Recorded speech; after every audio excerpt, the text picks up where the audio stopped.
जय हिंद दोस्तों, मैं हूं नील और स्वागत है आपका अपने यूट्यूब चैनल एग्जाम हंटर। तो गाइस इस वीडियो में अपन बात करने वाले हैं जो 12th क्लास है उसके फिजिक्स की। तो जो सेकंड चैप्टर है इसका वैद्युत विभव तथा धारिता चल रहा था, उसमें मैं पार्ट 1 पार्ट 2 दो वीडियोज़ ला चुका हूँ। तो ये है पार्ट 3 इसका तीसरा वीडियो। तो गाइज़ बने रहिए हमारे साथ। और अगर अभी तक आपने इस चैनल को सब्सक्राइब नहीं किया है तो सब्सक्राइब कर लें और पास में जो बेल आइकन आता है उस पर भी प्रेस कर दें। तो लाइक और कमेंट करना ना भूलें। तो चलिए गाइस बिना देरी के पार्ट 3 जो है वो स्टार्ट करते हैं। अगर हेडिंग की बात की जाए तो इसमें जो हेडिंग है विद्युत क्षेत्र में द्विध्रुव के घूर्णन में कार्य, मतलब जो वैद्युत क्षेत्र है उसमें अगर कोई भी द्विध्रुव है और अगर वो घूर्णन करता है तो कितना कार्य किया जाता है, इसका हम डेरिवेशन करेंगे। तो गाइस जानते हैं जब किसी द्विध्रुव को एक समान विद्युत क्षेत्र में रखा जाता है तो इस द्विध्रुव पर एक वलययुग्म कार्य करता है, क्योंकि द्विध्रुव है और दो आवेश होंगे और कोई भी अगर आवेश होगा तो उस पर विद्युत क्षेत्र में रखने पर उस पर एक बल कार्य करता है। ठीक है, तो दो आवेश होंगे इसलिए दो बल लगेंगे, यानी उसको बोल देंगे बल युग्म। ठीक है, जब किसी द्विध्रुव को एक समान विद्युत क्षेत्र में रखा जाता है तो इस द्विध्रुव पर एक वलयुग्म कार्य करता है। यह वलयुग्म द्विध्रुव को विद्युत क्षेत्र की दिशा में लाने का प्रयास करता है। अंततः द्विध्रुव क्षेत्र की दिशा में संरेखित हो जाता है और साम्य अवस्था को प्राप्त कर लेता है। मतलब क्या है, जो द्विध्रुव है वो विद्युत क्षेत्र की दिशा में आ जाता है। आगे जानते हैं द्विध्रुव को एक समान क्षेत्र में साम्यावस्था से घुमाने में एक कार्य करना पड़ता है। मतलब जो द्विध्रुव है अगर उसको साम्यावस्था में लाएंगे, जो विद्युत क्षेत्र है उसकी दिशा में लाएंगे तो कुछ कार्य करना पड़ेगा। ठीक है, माना द्विध्रुव पर थीटा कोण पर बल आघूर्ण का मान, हम लोगों ने ये डेरिवेशन पढ़ा है, टाउ बराबर क्या होता है पी ई साइन थीटा। ये वही है, टाउ बराबर पी ई साइन थीटा। यदि हम वैद्युत द्विध्रुव को डी थीटा कोण पर घुमाएं तो कार्य क्या होगा। कार्य क्या होता है, कार्य बराबर होता है बल गुणे विस्थापन, यानी W = F × D। तो यहाँ पे क्या है, कार्य जो होगा वो यहाँ से dW लिखा जाएगा और बल आघूर्ण यानी कि टाउ इंटू कोणीय विस्थापन यहाँ पे हो जाएगा डी थीटा, यानी कि DW बराबर क्या हो जाएगा, टाउ क्या हो जाएगा इस टाउ इंटू डी थीटा। तो टाउ का मान हम रख देंगे पी साइन थीटा और डी थीटा तो डी थीटा हो जाएगा। तो जो कोण है वो θ1 से θ2 तक घुमाने में किया गया कार्य। ये जो प्रोसेस हम लिखते नहीं हैं, ये अगर यहाँ पे डिफरेंशिएशन है डी लगा है, इसका मतलब डिफरेंशिएशन है, यानी कि इसका जो W है उसका अवकलन हो रहा है।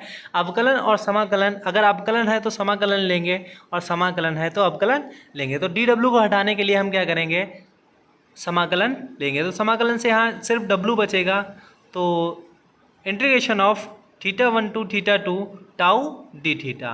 तो यहाँ पे टाउ का मान रखेंगे PE और θ1 to θ2 sine theta d theta. अगर बात की जाए साइन थीटा के इंटीग्रेशन की तो इसका जो समाकलन होता है वो होता है माइनस का कॉस थीटा। तो माइनस का कॉस थीटा हो जाएगा, तो माइनस से ये माइनस जो है कैंसिल आउट हो जाएगा। तो क्या आएगा, इंटीग्रेशन कैंसिल आउट हो जाएगा, क्या आएगा कॉस थीटा θ1 to θ2, θ1 से θ2 लिमिट हो जाएगी और क्या आएगा इसका कॉस थीटा। जब भी हम लिमिट लगाते हैं तो upper limit minus lower limit, upper limit है क्या गाइस θ2 और लोअर लिमिट क्या है θ1, तो θ2 पहले आएगा उसके बाद क्या आएगा θ1। तो यही यहाँ पे लिखा है PE cos θ2 माइनस कॉस θ1। अगर बात करें W बराबर क्या होता है, तो W बराबर PE times cos θ2 minus cos θ1। यह किसका फार्मूला है, तो ये है गाइज वैद्युत क्षेत्र में रखे द्विध्रुव के घूर्णन में कितना कार्य किया जाता है उसका फार्मूला। तो वैद्युत क्षेत्र में अगर कोई भी द्विध्रुव रखा जाएगा तो उसके घूर्णन में जो किया गया कार्य होगा वो W बराबर PE times cos θ2 minus cos θ1। बात करते हैं अगले पॉइंट की। तो अगला पॉइंट है बाह्य क्षेत्र में किसी विद्युत द्विध्रुव की स्थितिज ऊर्जा, potential energy of an electric dipole in electric field. तो विद्युत क्षेत्र में द्विध्रुव की स्थितिज ऊर्जा उस कार्य के बराबर होती है जो उस द्विध्रुव को अनंत से उस क्षेत्र में लाने में करना पड़ता है, किया जाता है। मतलब वैद्युत क्षेत्र है उसमें द्विध्रुव की जो स्थितिज ऊर्जा होती है उस कार्य के बराबर होती है जो द्विध्रुव को अनंत से वैद्युत क्षेत्र के अंदर लाने में करना पड़ता है। तो क्षेत्र के कारण प्लस क्यू आवेश पर प्लस क्यू ई क्षेत्र की दिशा में लगता है, जो बल लगेगा वो क्या लगेगा, क्यू ई जो क्षेत्र की दिशा में लगेगा, और माइनस क्यू आवेश के कारण क्या लगेगा, माइनस का क्यू ई। ये कहाँ से आया है, ये वैद्युत क्षेत्र की तीव्रता की परिभाषा से ई बराबर मैंने बताया था एफ अपॉन क्यू जीरो। तो यहाँ पे क्या है, एफ अपॉन क्यू जीरो या क्यू कुछ भी लिख सकते हैं हम इसको, ठीक है। तो एफ बराबर क्या हो जाएगा, एफ बराबर हो जाएगा, इसके बटे 1 करेंगे, एफ बराबर ई क्यू या क्यू ई, ठीक है। तो प्लस क्यू के कारण क्यू ई और माइनस क्यू के कारण इसमें माइनस का चिन्ह इन्वॉल्व हो जाएगा। तो देखते हैं आगे। अतः हम कह सकते हैं प्लस क्यू पर बाह्य कार्य करना पड़ता है जबकि माइनस क्यू पर क्षेत्र द्वारा कार्य किया जाता है। चूँकि माइनस क्यू व प्लस क्यू आवेश से जो दूरी है वो 2a, अतः अनंत में इसकी स्थिति पर लाने में माइनस क्यू पर अधिक कार्य करना पड़ेगा। अतः माइनस क्यू पर किया गया कार्य क्या होता है, बल गुणे विस्थापन। तो बल यहाँ पे है माइनस का क्यू ई, क्योंकि माइनस क्यू पर निकालना है तो माइनस का क्यू ई, और जो विस्थापन है वो दूरी जो है वो क्या है गाइस, 2a। तो ये क्या हो जाएगा गाइस, माइनस का 2qa, क्या हो गया गाइस, 2qa। अब क्या करेंगे गाइस, हम q और 2a को एक साथ ले लेंगे। q और 2a, q इंटू 2a क्या होता है गाइस, q इंटू 2a। वैद्युत द्विध्रुव में किसी एक आवेश तथा दोनों आवेशों के बीच की दूरी के गुणनफल को उस बिंदु पर वैद्युत द्विध्रुव आघूर्ण कहते हैं, उसे P से प्रदर्शित करते हैं। तो जो P है वो क्या हो गया गाइस, वैद्युत द्विध्रुव आघूर्ण। तो W बराबर क्या हो जाएगा, यहाँ पे माइनस का सिर्फ P E बचेगा और ये हो जाएगा P। तो W बराबर माइनस का P E। तो जो कार्य होता है वही ऊर्जा के रूप में संचित हो जाता है। तो U1 बराबर क्या हो जाएगा, माइनस का P E।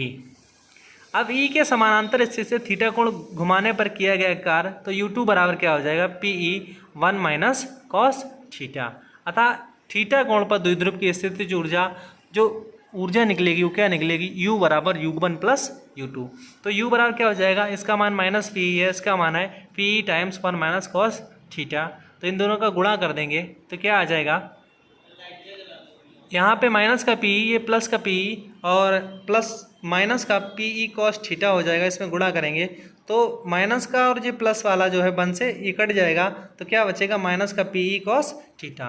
तो ये जो फार्मूला आ गया गाइस वो है गाइस U बराबर PE साइन थीटा। ये क्या है गाइस, किसी बाह्य क्षेत्र में किसी विद्युत द्विध्रुव की स्थितिज ऊर्जा, यानी बाह्य वैद्युत क्षेत्र में किसी विद्युत द्विध्रुव की स्थितिज ऊर्जा क्या होती है, U बराबर माइनस का PE कॉस थीटा।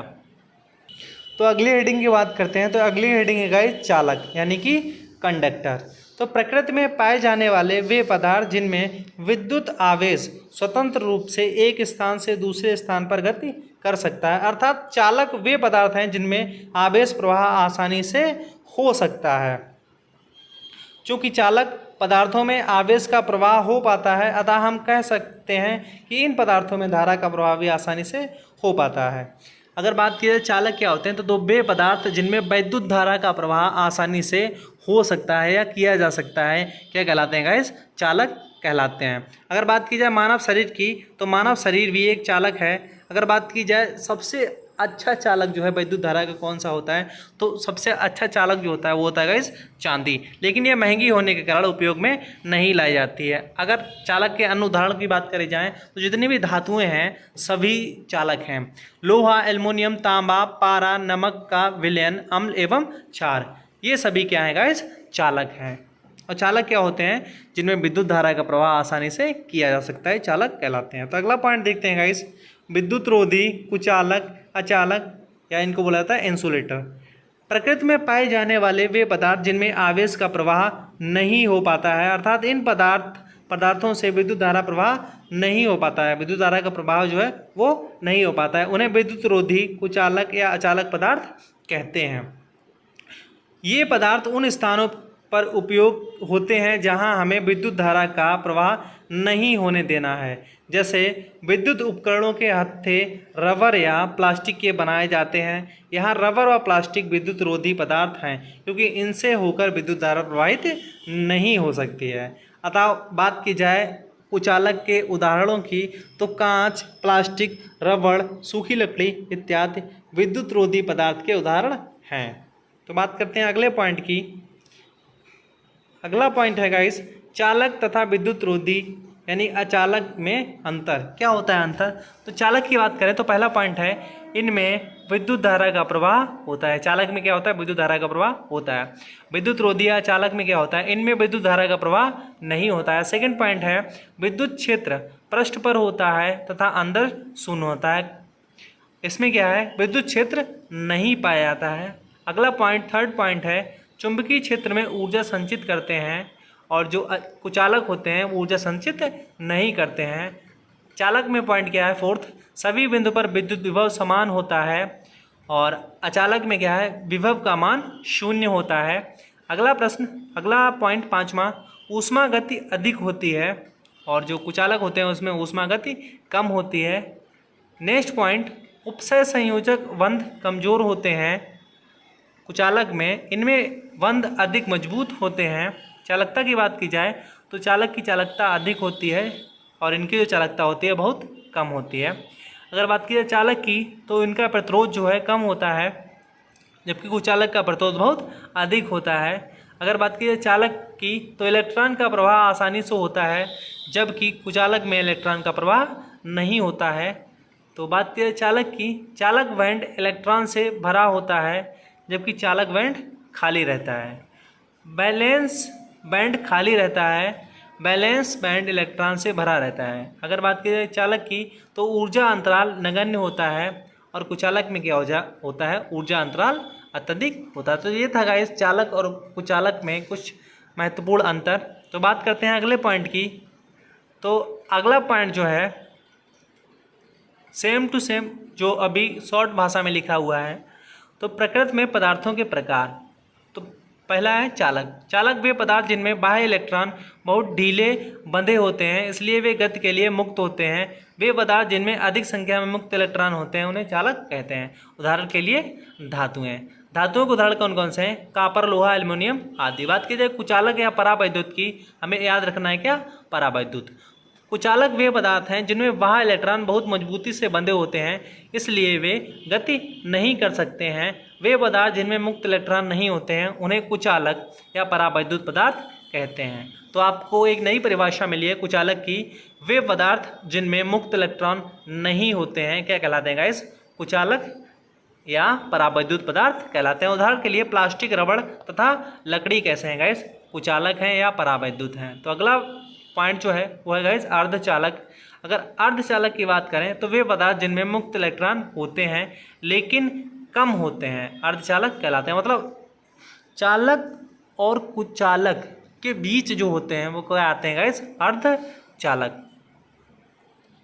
तो अर्धचालक की ये परिभाषा देख लीजिए। अर्धचालक क्या होते हैं? कुछ पदार्थ ऐसे होते हैं जिनकी विद्युत चालकता चालक एवं अचालक पदार्थों के बीच होती है, उन्हें अर्धचालक कहते हैं। जैसे सिलिकॉन, जर्मेनियम, कार्बन, सेलेनियम आदि अर्धचालक के उदाहरण। आपको याद रखना है, चाहे तो अचालक की परिभाषा वो याद रख लीजिए, सॉरी अर्धचालक की परिभाषा वो याद रख लीजिए, या फिर ये जिनकी चालकता चालक और अचालक के बीच होती है क्या कहलाते हैं गाइस? अर्धचालक। और उनके एग्जाम्पल जो हैं वो मोस्ट इंपॉर्टेंट हैं, जैसे सिलिकॉन हो गया, जर्मेनियम हो गया, कार्बन हो गया, सेलेनियम ये सभी किसके उदाहरण हैं? अर्धचालक के। तो गाइस कमेंट की जरूरत है ये वीडियो आपको कैसा लगा। तो मिलते हैं अगले वीडियो में, तब तक के लिए जय हिंद।